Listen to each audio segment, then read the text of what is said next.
Hello friends, welcome to my channel. আজকে আমাদের ক্লাসের বিষয়বস্তু কিছু এমসিকিউ কোশ্চিন তাপ বা হিট চ্যাপ্টার থেকে।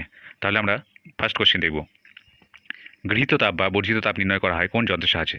কোন যন্ত্রের সাহায্যে তাহলে গৃহীত বা বর্জিত তাপ নির্ণয় করা হয়? Thermometer, calorimeter, barometer, hydrometer. কোনটির সাহায্যে? এটা খুব সহজ উত্তর, ক্যালোরিমিটারের সাহায্যে। ক্যালোরিমিটারের সাহায্যে আমরা নির্ণয় করি গৃহীত বা বর্জিত তাপ। থার্মোমিটারের সাহায্যে কী হয়? থার্মোমিটারের সাহায্যে কিন্তু এটা হবে উষ্ণতা, ঠিক আছে? এই উষ্ণতা আমরা নির্ণয় করি কিন্তু থার্মোমিটারের সাহায্যে, আর তাপ নির্ণয় করি ক্যালোরিমিটারের সাহায্যে। তাহলে আমাদের নেক্সট কোশ্চিন, কোন তরলটির আপেক্ষিক তাপ বেশি? অ্যালকোহল, কেরোসিন, জল, দুধ। কোনটির আপেক্ষিক তাপ বেশি বা স্পেসিফিক হিট আর কি, সেটা কোনটা বেশি? অ্যালকোহল, কেরোসিন, জল, দুধ। এটা উত্তর হবে কিন্তু সি নাম্বার, জল।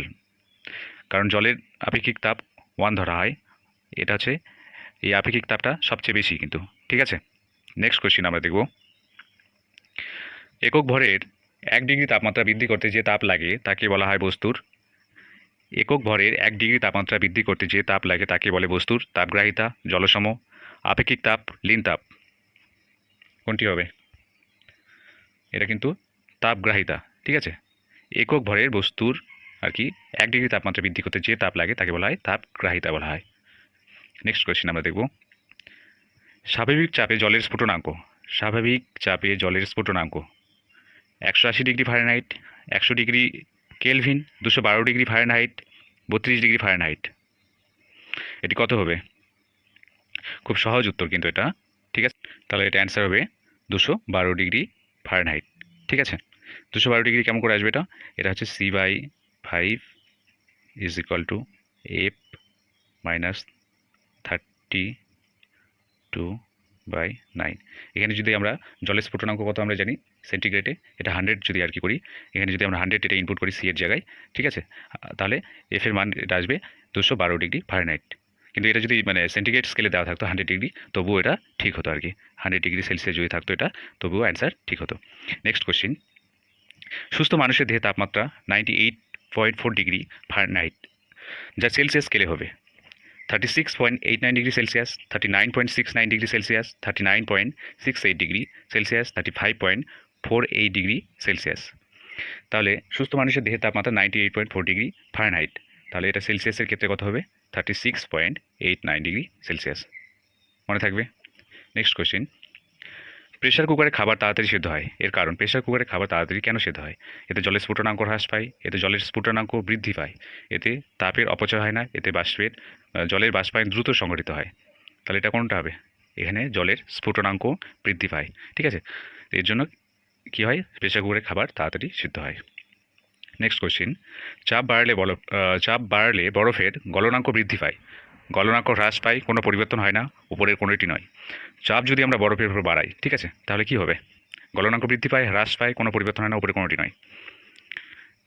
তাড়াতাড়ি এটা অ্যান্সার করো, খুব সহজ কিন্তু। গলনাঙ্ক কমে। গলনাঙ্ক কেন কমবে? গলনাঙ্ক কমার কারণ এটা হচ্ছে মানে গলনাঙ্ক হ্রাস পায়। কারণ আমরা জানি কি জানি আমরা, যে কোনো বস্তু আর কি যদি সেটা গলনের ফলে আর মানে গলনের উপর কী প্রভাব করে? চাপ আর কি। যেমন যেসব বস্তুগুলি আর কি আয়তন কমে, ঠিক আছে, মনে রাখবে, যেসব বস্তু মানে গলে যাওয়ার পর আয়তন কমে, সেসব বস্তুগুলির উপর যদি আমরা চাপ বাড়াই আর কি, তাহলে পদার্থের গলনাঙ্ক কমবে আর কি। অর্থাৎ গলনের ফলে যেসব বস্তুর আর কি পূর্বের থেকে মানে পরে আর কি আয়তনটা মানে কমবে আর কি, ঠিক আছে, তাদের ক্ষেত্রে কী হয়? চাপ বাড়ালে গলনাঙ্কও কমবে। মনে থাকবে এটা, খুব সহজ কিন্তু কোশ্চেনটা এবং ইম্পর্টেন্ট। নেক্সট কোশ্চেন, কখন বাষ্পায়নের হার সর্বাধিক? শীতকালে, বর্ষাকালে, ভোরবেলা, কোনোটি নয়। এটা কিন্তু শীতকালে। শীতকালে বাতাসে জলীয় বাষ্পের হার কম থাকে, তখন বাষ্পায়নের হার বৃদ্ধি পায়। নেক্সট, ক্যালোরিমিটারের মূলনীতি কোনটি? গৃহীত তাপ সমান সমান বর্জিত তাপ, বর্জিত তাপ সমান সমান প্রযুক্ত তাপ, বর্জিত তাপ সমান সমান অপসারিত তাপ, উদ্ভূত তাপ সমান সমান বর্জিত তাপ। এটা কিন্তু হবে ক্যালোরিমিটারের মূলনীতি। আমরা জানি যে মোট আর কি গৃহীত তাপ সমান সমান বর্জিত তাপ। তাহলে একটি বস্তু মানে মোট যত পরিমাণ তাপ দিব, অপর বস্তু কর্তৃক সমপরিমাণ তাপ গৃহীত হবে। এটা হচ্ছে ক্যালোরিমিটারের মূলনীতি। তাহলে এটা হবে 9 এ নাম্বার। নেক্সট কোশ্চিন, কোনো বস্তুর গৃহীত তাপ কী কী বিষয়ের উপর নির্ভর করে? তাপমাত্রা বৃদ্ধির উপর, ভরের উপর, বস্তুর উপাদানের উপর, সবগুলি। তাহলে কোনো বস্তুর গৃহীত তাপ যেসব বিষয় ফ্যাক্টর কি, যে ফ্যাক্টর যেসব বিষয়ের উপর আর কি নির্ভর করবে, সেটা হচ্ছে তাপমাত্রা বৃদ্ধি, ভরের উপর এবং বস্তুর উপাদানের উপর। তাহলে অ্যান্সার হবে এই উত্তর সবগুলি, ঠিক আছে? নেক্সট কোশ্চেন আমরা দেখব, এসআই পদ্ধতিতে তাপের একক কী? এসআই পদ্ধতিতে তাপের একক কী? Calorie, joule, kelvin, degree Celsius. SI পদ্ধতি তাহলে কোনটা হবে? এসআই পদ্ধতিতে তাপের একক হবে কিন্তু জুল। এসআই পদ্ধতিতে তাপের একক জুল, ঠিক আছে। তাহলে ক্যালোরি কোনটা হবে? এটা হবে সিজিএস পদ্ধতিতে। সিজিএস পদ্ধতিতে তাপের একক কিন্তু ক্যালোরি, আর এসআইতে জুল, ঠিক আছে। এটা নেক্সট কোশ্চেন দেখব, কোন উষ্ণতায় ফারেনহাইট ও সেলসিয়াস স্কেলের মান সমান হবে? কোন উষ্ণতায় ফারেনহাইট ও সেলসিয়াস স্কেলের মান সমান হবে? -40 ডিগ্রি, 80 ডিগ্রি, 212 ডিগ্রি, 32 ডিগ্রি। এটা অ্যান্সার হবে -40 ডিগ্রি। -40 ডিগ্রি টেম্পারেচারে সেলসিয়াস, অর্থাৎ -40 ডিগ্রি সেলসিয়াস সমান সমান -40 ডিগ্রি ফারেনহাইট, এ দুটো ইকুয়াল হবে, ঠিক আছে। তাহলে 40 ডিগ্রি সেলসিয়াস আর 40 ডিগ্রি এটা সমান হয়ে যাবে। নেক্সট কোশ্চেন, কোনো বস্তুর ভর এবং আপেক্ষিক তাপ যথাক্রমে 100 গ্রাম ও 0.09, ওই বস্তুর জলসম কত হবে? তাহলে জলসম সমান সমান আমরা কি জানি, যে ওই বস্তু কর্তৃক গৃহীত ওই বস্তুর ভর এবং ওই বস্তুর আপেক্ষিক তাপ, অর্থাৎ স্পেসিফিক হিট। তাহলে ঠিক আছে, স্পেসিফিক হিট কোনটা আমরা জানি। তাহলে বস্তুর ভর আমরা এখানে কত দেখতে পাচ্ছি? 100 গ্রাম। আর এখানে স্পেসিফিক হিট কত দেখতে পাচ্ছি? স্পেসিফিক হিট হচ্ছে 0.09, এবং স্পেসিফিক হিট আর কি, অর্থাৎ আপেক্ষিক তাপের কিন্তু কোনো একক নেই। তাহলে এটা হবে কিন্তু একক ছাড়া। তাহলে কোনো বস্তুর আপেক্ষিক তাপ 0.09 এবং তার ভর 100 গ্রাম হলে ওই বস্তু জলসম কত হবে? তাহলে জলসম সমান সমান কি জানি আমরা? জলসম সমান মাস ইন্টু স্পেসিফিক হিট। মাস কত এখানে? 100, ঠিক আছে। এখানে হবে 100 ইন্টু 0.09, এটা করলে আসবে 9 গ্রাম, ঠিক আছে। 9 এটা হবে গ্রাম, তাহলে এটা হবে 13 বি নাম্বার। নেক্সট কোশ্চিন, 50 গ্রাম জলের আপেক্ষিক তাপমাত্রা 20 ডিগ্রি সেলসিয়াস বৃদ্ধি করতে কত পরিমাণ তাপ প্রয়োজন? 100 ক্যালোরি, 2.50 ক্যালোরি, 1000 ক্যালোরি, কোনোটি নয়। তাহলে 50 গ্রাম জলের তাপমাত্রা, এখানে বলেছে জলের তাপমাত্রা কত? এখানে 20 ডিগ্রি বৃদ্ধি আর কি, যেটা ছিল আর কি, সেটা থেকে 20 ডিগ্রি আর কি বৃদ্ধি করব। আমাকে বলে নাই যে ফার্স্ট কত ছিল এবং লাস্ট কত হবে। আমি ইন টোটাল আমি এখানে পাচ্ছি টেম্পারেচার চেঞ্জ আর কি, টেম্পারেচার চেঞ্জ সেটা আমি পাচ্ছি কত? টেম্পারেচার চেঞ্জের ক্ষেত্রে এটা হচ্ছে 20 ডিগ্রি সেলসিয়াস। আর এখানে আমি 50 গ্রাম এখানে বলেছে, তাহলে কত গ্রাম? এটা এমটা হচ্ছে 50। আর জলের ক্ষেত্রে আমরা স্পেসিফিক হিট কত জানি? জলের ক্ষেত্রে স্পেসিফিক হিট জানি আমরা 1, ঠিক আছে। তাহলে জলের ক্ষেত্রে যদি স্পেসিফিক হিট 1 হয়, তাহলে আমরা কি জানি? এমএসটি, অর্থাৎ এমএসটি আর কি। এমএসটি করলে পরে কিন্তু আমরা এটা কি পাবো? এটা ঠিক আছে, এখানে এমএসটি যদি আমরা করি তাহলে কিন্তু আমরা এটার ভ্যালুটা পাই যাব, এমএসটি, ঠিক আছে। এমএসটি কত? আমরা এখানে কত পেলাম? এখানে এম পেয়েছি আমরা কত গ্রাম? এখানে এম পেয়েছি আমরা 50। তাহলে এস কত? এখানে এস কত? এস হচ্ছে 1 আর টি হচ্ছে 20। তাহলে এই তিনটা গুণ করলে আমরা পাবো হচ্ছে 1000, ফাইন। এটা হবে 1000 ক্যালোরি। নেক্সট, কোনটি পরমশূন্য উষ্ণতার মান? কোনটি? -273.15 ডিগ্রি সেলসিয়াস, তারপরে বলেছে কত? 0 ডিগ্রি সেলসিয়াস, -459.67 ডিগ্রি ফারেনহাইট, এবং সি আর কি।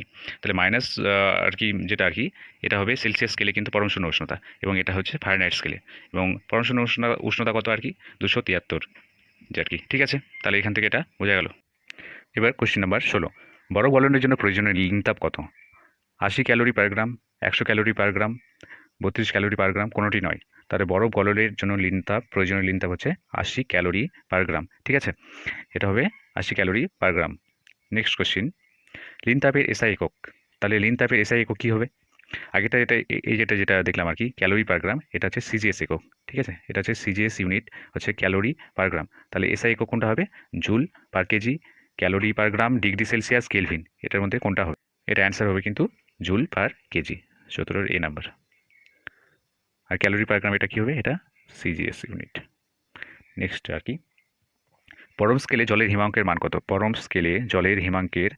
কত? 0 degree Celsius, 273 kelvin, 0 degree kelvin, -273 kelvin. পরম স্কেলে জলের হিমাঙ্কের মান কত? হিমাঙ্ক অর্থাৎ যে সর্বনিম্ন আর কি টেম্পারেচার জলে, তো এটা হবে 273 কেলভিন, ঠিক আছে। নেক্সট কোশ্চিন, তাপ গ্রহণে বস্তুর গতিশক্তি, তাপ গ্রহণে বস্তুর গতিশক্তি বৃদ্ধি পায়, তাপ গ্রহণে হ্রাস পায়, একই থাকে কোনোটি না। তাহলে তাপ গ্রহণে বস্তুর অণুগুলির আর কি গতিশক্তি বৃদ্ধি পায়। ঠিক আছে, তাহলে বস্তুর গতিশক্তি বলতে বস্তুর অণুগুলি আর কি। ঠিক আছে, এখানে বস্তুর অণু আর কি, অণুগুলির কিন্তু গতিশক্তির কথা বলা হয়েছে। তাহলে এটা গতিশক্তি কী হবে, বৃদ্ধি পায়। নেক্সট, দুটি ভিন্ন উষ্ণতার বস্তু পাশাপাশি থাকলে মানে কি ঘটে? উষ্ণ বস্তু থেকে শীতল বস্তুতে তাপ সঞ্চালিত হয়, শীতল বস্তু থেকে উষ্ণ বস্তুতে তাপ সঞ্চালিত হয়, কোনো তাপ সঞ্চালিত হয় না, কোনোটি নয়। তাহলে মানে যখন আর কি দুটো একটা, অবশ্যই একটা অ্যাজ কম্পেয়ার্ড, একটা বস্তু গরম হবে, অন্য বস্তুটি শীতল হবে, সেক্ষেত্রে পাশাপাশি যখন রাখা হয় তাহলে উষ্ণ বস্তু থেকে তাপ কিন্তু শীতল বস্তু থেকে যাবে আর কি। আর এটাই যতক্ষণ, কতক্ষণ চলবে এটা, যতক্ষণ পর্যন্ত বস্তুটির মানে তাপের আর কি মান সমান হয়। ঠিক আছে, অর্থাৎ উষ্ণতা যখন সমান হবে এবং তাপ তখন প্রবাহিত বন্ধ হয়ে যাবে। এটা হচ্ছে কিন্তু তাহলে 20 নাম্বার। বোঝা গেল? তাহলে আজকের ক্লাস আমাদের এই পর্যন্তই। পরবর্তী ক্লাস এরপরে আবার আসবে, জীবনবিজ্ঞান বা ভৌতবিজ্ঞান কিছু একটা আসবে। তো ধন্যবাদ সাথে থাকার জন্য, এবং সাবস্ক্রাইব করবে, এবং আরও নতুন নতুন কিছু রিলেটেড যদি কিছু থাকে জানার, এটা কমেন্ট করে অবশ্যই জানাবে। Thank you.